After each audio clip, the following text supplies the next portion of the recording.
In this video, we're going to talk about how write conflicts are handled when a user who's working with a disconnected application tries to synchronize data and another user has made an edit to the same record that the disconnected user is trying to update. So you can see here we have a UX component with a list control. This list control is based on MySQL database showing the customer data from the Northwinds database, and you can see in this window over here we actually have data showing what's inside the MySQL tables.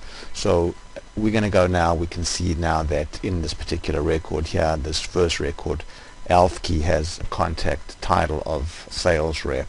I'm going to go here and change that to owner, hit the save button, and now hit synchronize, and there's no problem synchronizing because no one else has edited that record. So if we go back now to the MySQL database here, we can see that when we refresh the data over here, the contact title is going to go to owner. So now to simulate a write conflict, I'm going to go now to this record now that says owner and change this now from owner to manager, and then commit that data. So now on the server database, the value in the contact title field says manager, and then I'm going to go over here and change it from owner, which is what it currently has on the mobile device, and change this now to say sales rep, hit the save button. So now we've saved the data locally but not yet synchronized it, and now I'm going to go ahead here and press the synchronize button, and now you can see that we get a write conflict because the value that was in the sales rep field when I try to synchronize the data is no longer the same value that it was when this list here was populated. So I can click now on the write conflict button to resolve it, and my choices are to use their value, which is manager, or use my value. So if I choose to use my value, then the row will still be dirty here, but I'll be able to synchronize a second time successfully. So I'm going to go ahead now and choose use my value, so you can see the row is still dirty, and now if I hit synchronize, basically the synchronization happens successfully. And if I go back now and refresh the data over here, we can see that it now says sales rep. So now let's see what happens if I choose use their value. So I'm going to go back now and change this to say owner as well, and then synchronize, save that value, and now I'm going to generate another write conflict. I'm going to go here and change this to president, hit the save button, and now hit synchronize. So again I get my write conflict, and this time I'm going to say use theirs, which is owner. So when I choose use theirs, the record is no longer dirty because we no longer have an edited value in the list that has not yet been synchronized with the back-end data. So at this point what we've shown is a write conflict in a single field.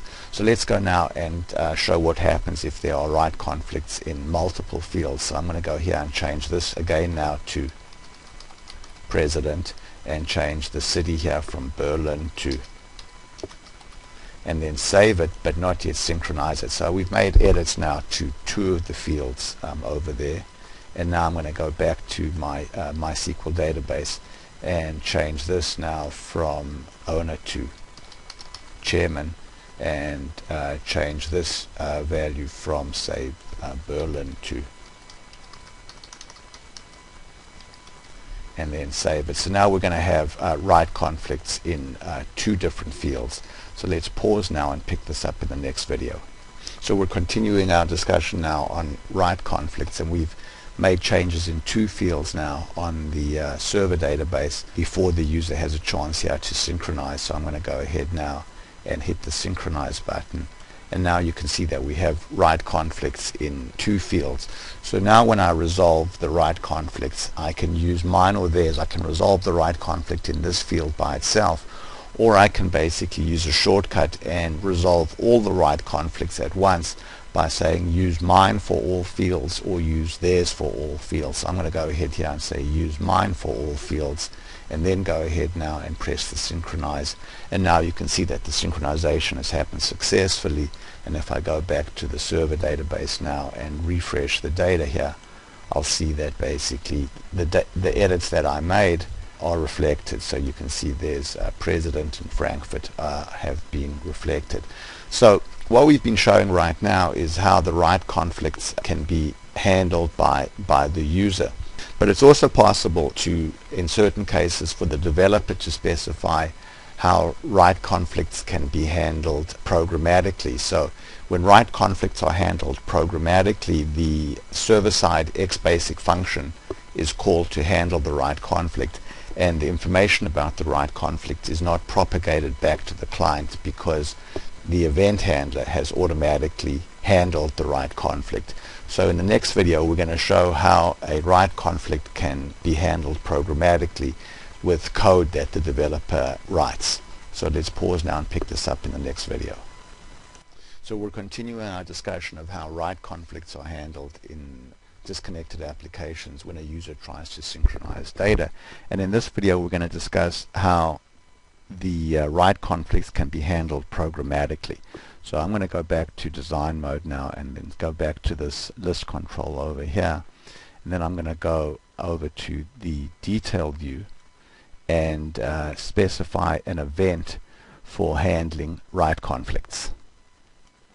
So on the detail view properties, I'm going to click here on table properties, and you can see that on the server side there's an event called onWrite conflict. So I'm going to go here and say XB write conflict. So that's just the name of an XBasic function that I'm going to generate, that I'm going to write, that will get called if there is a write conflict. So I'm going to go there, and then I'm going to show the function prototype, which shows me what information is going to be passed to this function handler and what this function handler needs to do. So I'm going to just simply copy this function prototype to the clipboard, then open up XBasic function declarations, paste it in, and then put in a debug1 so that we can see what happens when a write conflict occurs. So what we've done right now is just simply used a shortcut, and if we close down the list builder and now go to XBasic functions, you can see we've got an XBasic function over here called XBWriteConflict that's going to get called on the server if a write conflict is detected, and the function prototype here explains what information is going to be passed into this event handler inside this E object, and then what this event handler can do. So let's go back now to run the component. So here we go, and let's go here and change this from president to owner, save it over here but not yet synchronize it. Now go back to this record over here and change this from president, say, to chairman, and then save this over here, and now go back to the list and try to synchronize it. So as soon as I try to synchronize it, you can see that the write conflict occurs, and now this is server-side code where I can handle the write conflict. So if I go here and look inside the E object, I can see that what's available to me in the E object is the data that was sent back to the server, and what I can see inside it is the fields that have write conflict. So this E.data object is an array of all of the fields that have write conflict. So you can see here that here's the old value, there's the new value that the user was trying to type into the field.